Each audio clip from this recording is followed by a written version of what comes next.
यरमई हरदिया दूब पातर है। यरमई हरदिया दूब पातर है। यरमई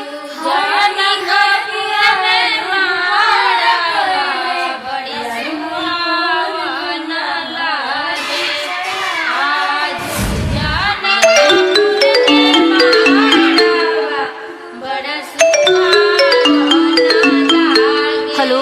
हाँ हेलो। कहाँ बाड़ा? घरे बनी। अरे जल्दी आवा ना। अरे इतना जल्दी कब आ? हमरा ये सब कुछ नहीं के सुने के, जल्दी आवा ना। अरे तो इतना घबराइल काहे बड़ू? हमरा जिंदगी और मौत के सवाल बा, प्लीज जल्दी आ जाना। ठीक बा आओ।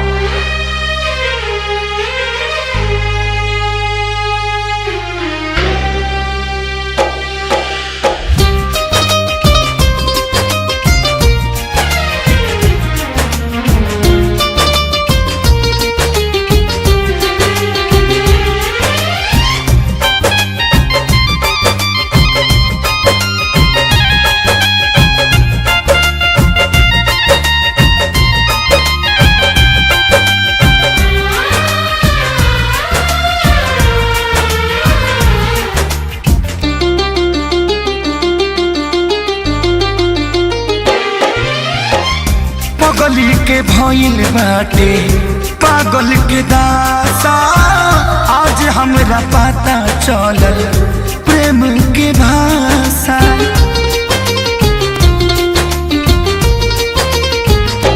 हाँ पगली के भइल बाटे पागल के दासा, आज हमरा पता चलल प्रेम के भाषा।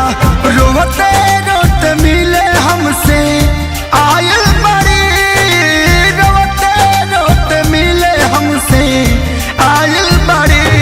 हमर जान आज हरदी से लटाइल बड़ी, हमर जान आज हरदी से लटाइल बड़ी।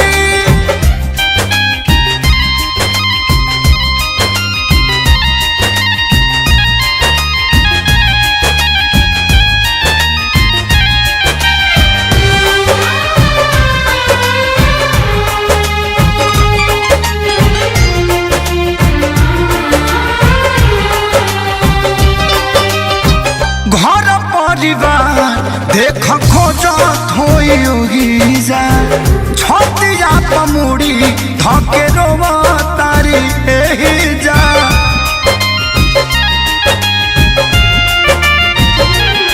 हथवा के मेहंदी मिटावेली इ तो हमरे के समझावेली।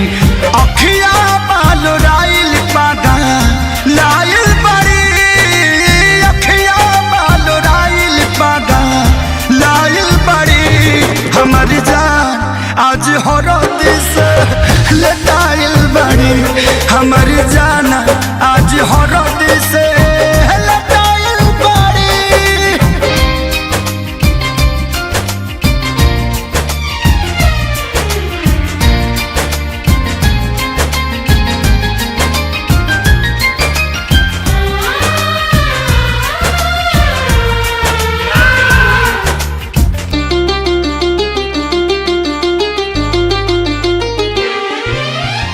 रोवला से इनका झरे बनावा के पाता, प्यार के मतलब रब जिया जुए बुझाता।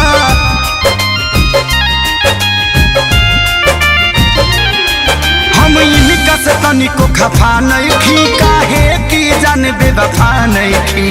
अखिलेश के खेसारी खाती भुलायल बड़ी, अखिलेश के खेसारी खाती भुलायल बड़ी। हमर जान आज हरद से लटाइल बड़ी, हमर जान आज हरद से लटाइल बड़ी। ए जान हम तो के छोड़ के ना जाए। सुना, कुर्बानी के नाम ही तो प्यार होला, और प्रेमी से बढ़ के परिवार होला। सबके इज्जत के बात बजान, तोहरा चले के परी चल।